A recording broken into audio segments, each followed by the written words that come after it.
recognized excellence in clinical nephrology in the tradition of one of the most esteemed leaders, educators, mentors, and researchers in the field.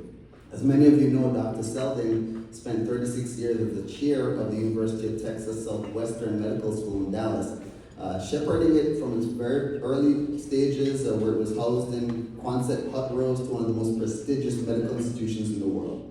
So this year's recipient of the Donald W. Seldin Award is Dr. Roger Rodney.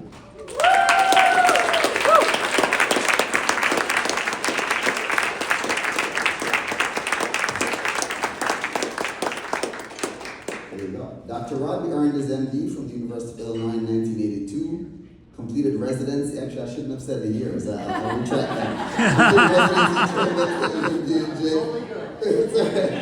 Okay, I blame Jordan for it. So we served as chief resident and then pursued fellowship training at Rush before joining their faculty. Dr. Rodby is well known globally as the training program director at Rush for 24 years. His research focus was on lupus nephritis and diabetic kidney disease through the collaborative study group, contributing to over 150 articles across diverse nephrology topics. A pioneer in internet-based education, who's garnered over 14,000 Twitter followers with over 18,000 posts, and serves as a community leader of ASN's open community. I definitely see all your responses to questions about cases from all over the world. I don't know how you find the time to answer all that, but this is great, very well received. And he co-directs the podcast channel Your Enthusiasm, dissecting chapters of Burton Rose's Clinical Physiology of Acid-Base and Electrolyte Disorders, and made the Rush Renal Biopsy Conference widely accessible live through Zoom sessions and YouTube. And Dr. Rodby additionally was a co-director of the ASN's Board Review course and update 2017 to 2023. There you go. And was a member, oh look at that, it's beautiful. Member of the AJKD Social Media Advisory Group. So please join me in welcoming Dr. Rodby to the podium.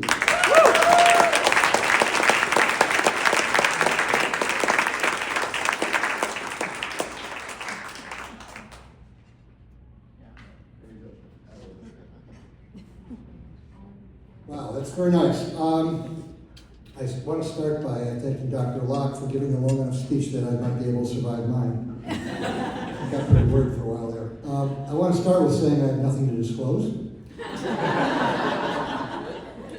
I hope this doesn't sound overly narcissistic because I'm going to talk all about me, but it's not about me, and it's really important that this is the biggest award of my life. This is it. It's not going to get any better than this. So I'm not trying to usurp the time. I just want, there's a lot of people I need to thank, and it just kind of do it. So that's what I'm here for. And I first want to thank the National Kidney Foundation for this honor. As I look at the past recipients of the Seldin Award, many have been teachers, mentors, role models, and some I've even idolized. I'm truly humbled. My father told his children when we were young, I don't care what you do with your life, just find something you can be passionate about. As he had been about his career as a high school choir director. My sister became an English professor, my brother a professional jazz musician, I became the doctor, and in a sense we were all teachers having followed in his footsteps. But more importantly, we cherished our professions. We were actually very passionate about it. My dad was right, but we were very lucky. I would like to acknowledge some people who played an important role in my path to this day, with so many of these relationships having developed through luck. I want to start with my high school biology teacher, William Benner, in whom I first appreciated passion in his profession, which was also teaching, of course. Because of him, I pursued an undergraduate degree in the sciences. Next is Ruth Kurtz.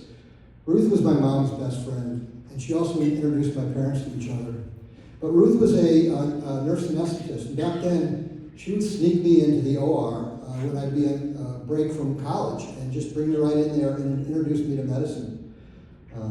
And that was just such a great introduction to what medicine is all about, because when you're an undergrad, you're just basically doing organic chemistry and everything.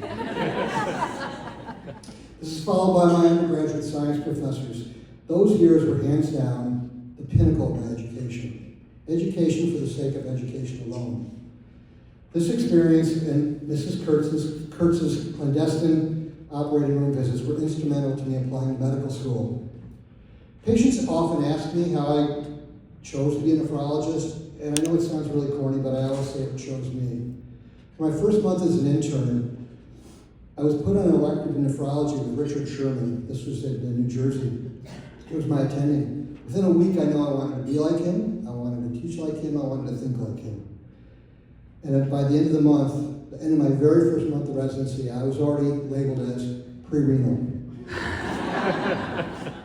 He was also the editor of seminars in dialysis, and eventually I was, as an attending myself when I was back in Russia in Chicago, he gave me my own section within the journal. Through that I met Mark Parazella, with whom I co-authored innumerable manuscripts as well as several of our own entire issues. And it was through that relationship that I became aware and applied and subsequently became the co-director of the American Society of Nephrology's Board Review course, which I passionately enjoyed for 6 years. The first 3 with Mark. The ASN's Board Review course was the most rewarding academic experience in my career. I'm so indebted to Richard and Mark. Mark is a 2021 Seldin awardee. Dr. Sherman, along with Dr. Edmund Lewis, my chief for 30 years, were both masterful editors. They taught me that in writing more, often than not, that less is more. I'm so thankful to have trained and subsequently joined the faculty at Rush, where Dr. Lewis was the principal investigator of the Collaborative Study Group.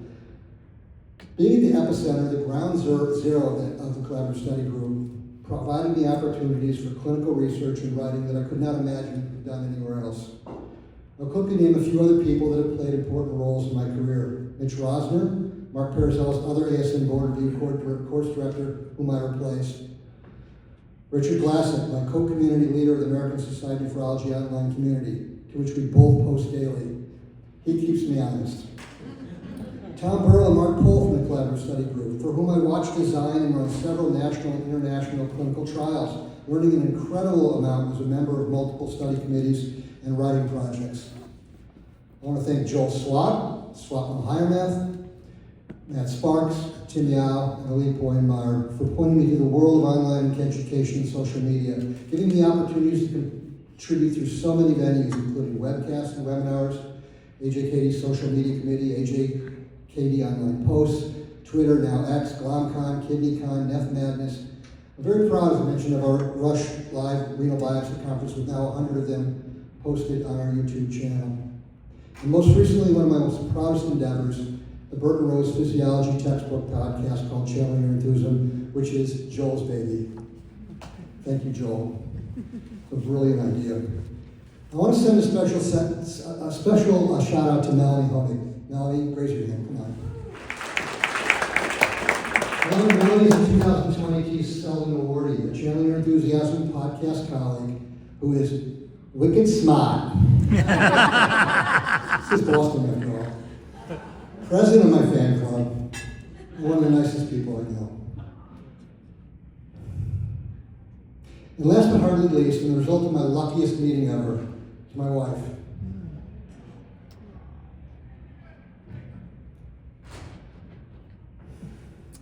I never get through these things. Anybody that knows me, I've never gotten through it. So I'll pause a second. With my wife Joanne, with my children Karen and Cole, the loves of my life. I cannot imagine my world without you. Thank you.